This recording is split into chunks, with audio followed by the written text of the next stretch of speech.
Bonsoir à tous, bienvenue dans le rendez-vous du soir sur New World Info. Dans le décryptage de l'actualité, nous allons ce soir au Sénégal où l'opposition à 7 mois de l'élection présidentielle réunie au sein du Front de résistance nationale a opté pour la stratégie de la rue pour faire pression sur le régime de Macky Sall. On ne sait toujours pas si deux des principaux candidats de l'opposition, Karim Wade et Khalifa Sall, pourront participer au scrutin de février 2019, mais l'opposition multiplie des actions pour faire valoir ses revendications. On va évoquer le sujet avec Mamadou Diouf, notre éditorialiste. Bonsoir Mamadou Diouf. Bonsoir Samuel. Est-ce qu'on peut considérer que l'opposition sénégalaise est aussi en train de se mettre en ordre de bataille pour la présidentielle de 2019?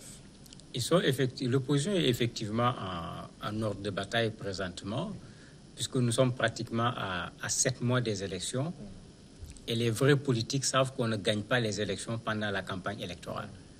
Ils ont une façon de créer eux-mêmes une sorte de pré-campagne. Et c'est dans cela que l'opposition se trouve actuellement, en essayant de donner aux populations sénégalaises des raisons pour ne pas voter pour le président actuel et des raisons pour voter pour l'opposition. Alors déjà, ce que demande l'opposition, c'est qu'elle pense que le pouvoir de Macky Sall essaie de tout faire pour empêcher certains d'être candidats. Est-ce que cette crainte est déjà justifiée? La crainte va pouvoir difficilement être considérée comme quelque chose de justifié. Au Sénégal, comme dans tous les pays du monde, il y a des conditions pour être électeur, il y a des conditions également pour être éligible. Et le problème qui se pose ici, c'est en particulier le problème du maire Khalifa Sall et le problème également du fils de l'ancien président, Karim Wade. Pour les deux cas, il faut quand même les séparer. Pour le cas de Karim, la justice a déjà tranché. Et Karim a été condamné. Il a du reste été condamné pour avoir pris de l'argent au niveau des biens publics. Pour moi, d'un point de vue moral, c'est quelqu'un qui est automatiquement disqualifié. D'un point de vue juridique, il l'est également, bien qu'il y a toute une discussion que les gens sont en train de faire. Il n'a pas été amnistié. Le président de la République n'a pas mis fin à l'ensemble des poursuites. Il a bénéficié d'une grâce. Et du reste même, il a bénéficié d'une grâce dans des conditions qui restent lugubres jusqu'à présent. Puisqu'il a quitté la prison, allé directement au niveau du Golfe. Et on connaît une histoire pareille avec l'ancien Premier ministre Idrissa Seck, avec un protocole qui avait été signé en prison à minuit, comme disait la presse à l'époque. C'est la même chose qui s'est fait avec Karim, donc il y a encore des questions à se poser. Pour le cas Khalifa, ce n'est pas encore complètement réglé, puisqu'il y a encore une procédure judiciaire en cours avec l'appel pour savoir est-ce que l'appel va confirmer ou pas la condamnation. Ce qui est clair, c'est que si l'appel confirme la condamnation, il ne pourra pas être candidat parce qu'il sera condamné à 5 ans d'emprisonnement, ce qui l'empêche d'office de pouvoir être candidat. Est-ce que déjà au niveau de ces deux, Karim Wade et Khalifa Sall, le coup de com' n'a pas été déjà réussi en tout cas? C'est réussi, mais c'est là où l'opposition doit faire attention. S'ils font en sorte que les Sénégalais s'apprêtent à voter pour Khalifa Sall, qu'ils préparent les Sénégalais à voter pour Karim Wade, et qu'au dernier moment, ni l'un ni l'autre n'est candidat, ils auraient réussi leur coup, mais ils risquent de recevoir également le contre-coup. Parce que les autres qu'ils vont présenter comme candidats, est-ce que les Sénégalais vont suivre? On est à 7 mois. C'est le moment pour qu'on sache qui est candidat, qu'est-ce qu'il propose avant qu'on aille sur la dernière ligne droite avec la campagne électorale. Et sur ce plan-là, l'opposition est en train de perdre du temps parce qu'il y a très peu de chances pour que Karim soit candidat. Il y a très peu de chances également pour que Khalifa Sall soit candidat et l'opposition même le sait. Alors pourquoi l'opposition sénégalaise joue aujourd'hui comme si, à part ces deux, il n'y a plus un ténor qui puisse porter son nom? L'opposition joue sur quelque chose qui est très sénégalais. Les Sénégalais n'aiment pas l'injustice. Les Sénégalais vont vouloir voter par sentiment pour Khalifa Sall en disant non, c'est pas normal qu'on lui ait fait ceci, c'est pas normal qu'on lui ait fait cela. Ils vont vouloir le faire un peu moins pour Karim parce qu'on n'est pas exactement dans la même situation par rapport aux deux cas. Le vrai problème qui se pose, c'est que si ce n'est pas Karim, si ce n'est pas Khalifa, ça sera qui? Parce qu'en fait, l'opposition s'est mise ensemble, l'opposition a marché, Mais on ne nous a pas encore présenté un projet commun pour aller vers les élections.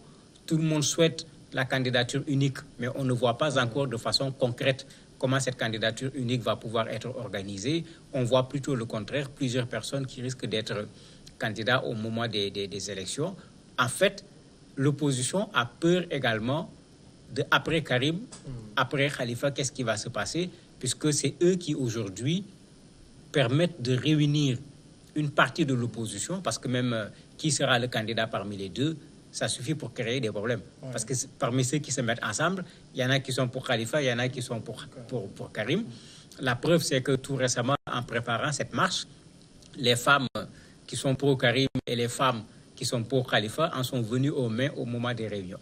Pour dire que même entre les personnes qui sont là, qui se regroupent à cause de la circonstance, on n'a pas véritablement balisé le terrain pour qu'il puisse y avoir un candidat et que les gens acceptent de suivre. Ça veut dire qu'à l'heure actuelle, au niveau de l'opposition, il n'y a pas un grand ténor qui puisse véritablement représenter cette opposition, à part ces deux-là, et damer le pion à Macky Sall? Non, je ne vois pas quelqu'un qui va pouvoir représenter l'opposition, d'autant plus qu'il y a d'autres candidatures qui sont en train de sortir. Il y a une dame qui vient de se déclarer candidat, il y a le médiateur actuel qui est même du parti au pouvoir, qui vient de dire que, bon, en principe, rien ne l'empêche de pouvoir être candidat. On risque d'aller encore vers une pléthore de candidats.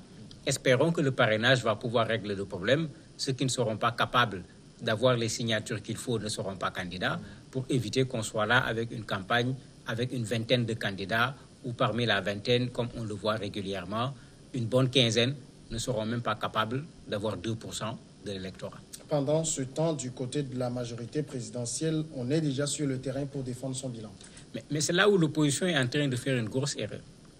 Non seulement ils sont sur le terrain pour défendre le bilan du président de la République, mais eux, ils sont déjà dans la logique du parrainage. Ils sont en train de s'organiser à l'échelle nationale. Chaque petit groupe se lève pour dire non, c'est nous qui allons parrainer le président de la République. Ce qui veut dire que la question des signatures, ils vont régler ça en un clin d'œil. Les autres, avant que les gens ne puissent parrainer, mais il faut qu'on dise qui est le candidat qui va être parrainé.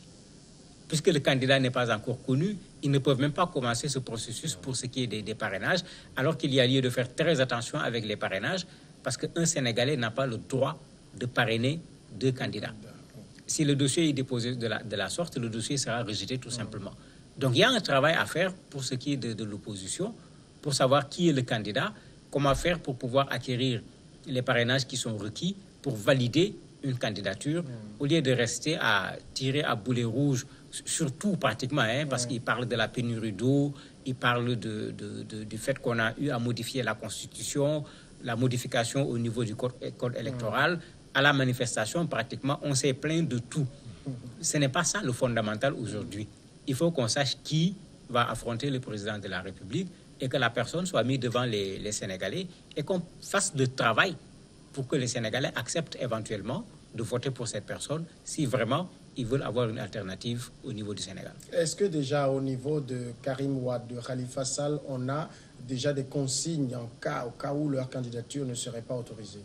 Les gens refusent de parler de plan B. Quand il s'agit de Karim, bon, c'est un discours très politique, on les connaît très bien. Ils disent qu'il n'est pas question qu'il y ait un plan B. D'autres même vont plus loin en disant que s'il n'est pas candidat, il n'y aura pas d'élection. Mais ça, c'est des discours de politiciens, tout simplement. La vérité, c'est que le plan B est difficile. Le plan B est difficile parce que il y a le fait que Karim soit candidat au niveau du PDS même, c'était ça. Il a été très difficile de trouver un autre candidat. C'est pourquoi les gens l'avaient mis devant plutôt, pour que le parti n'explose pas. C'est en fait ça la vérité. Au niveau de Khalifa, c'est légèrement différent. Mais si Khalifa n'est pas candidat, il y a bien des gens qui sont derrière Khalifa qui ont dit clairement, le maire de la Médina par exemple, que lui, c'est Khalifa le candidat. Si Khalifa n'est pas candidat, il est libre de voir qui va être candidat ou pas. Quand il l'a dit, même les gens commençaient à l'accuser de vouloir s'approcher du pouvoir parce qu'il avait reçu le président de la République lors d'un événement familial. Donc quand ces deux personnes sont déplacées, l'opposition se retrouve avec davantage de difficultés. Et même parmi ceux qui marchaient, il y en a qui ont la prétention également d'aller à la présidence et qui veulent être candidats. Mais c'est des arguments pour mettre en mal le régime actuel. Mais quoi qu'il en soit, les jeux vont être bientôt clarifiés. Il ne faut pas que l'opposition se fasse d'illusions. Il y a très peu de chances pour que Khalifa, tout comme Karim, soit candidat pour les élections de 2019. Dans ce contexte qu'on décrit, est-ce que Macky Sall n'a pas un boulevard devant lui? J'ai peur qu'il va avoir un boulevard devant lui, sauf si des erreurs sont commises d'ici là. Parce que 7 mois, il y a encore du temps. Parce que beaucoup de gens sont en train de quitter des partis de l'opposition pour rejoindre le parti au pouvoir. Et c'est là où le président doit faire très attention. Les Sénégalais n'aiment pas la transhumance. On a vu le président Wade à un certain moment, tout le monde pensait qu'il était en mesure de gagner les élections. Tout le monde le lui avait dit à l'époque, c'est ces transhumants qui t'ont fait perdre les élections. Parce que les Sénégalais n'avaient pas envie de voir des gens à qui on reprochait d'avoir commis des fautes, vouloir rester au devant de la scène, et pour rester au devant de la scène, regarder la direction du vent et tourner en fonction de la direction du vent. Les gens avaient trouvé que ce n'était pas moral du tout. Et cela avait créé des problèmes au président Wade. Il faut que le président Macky Sall fasse attention pour ne pas tomber dans le même piège. Il a un bilan à défendre, il n'a qu'à défendre son bilan. Il a un certain nombre de mouvements de soutien, il va pouvoir compter là-dessus, mais il serait important également qu'il s'occupe d'organiser son parti, parce qu'il y a du désordre au niveau du parti. Il n'y a pas encore des infrastructures, comment on les appelle encore, l'architecture du parti n'est pas encore véritablement mise en place. Et ça crée des querelles à l'intérieur entre les gens. Chacun veut être leader dans le fief où il se trouve. Cela également pourrait créer des problèmes au président de la République s'il ne retient pas ses troupes pour que tout le monde sache que le candidat, c'est lui, ce n'est pas une autre personne. Mamadou Diouf, merci d'avoir répondu à nos questions. C'est moi qui vous remercie. Nous allons marquer maintenant la pause et on reçoit l'invité de ce jour.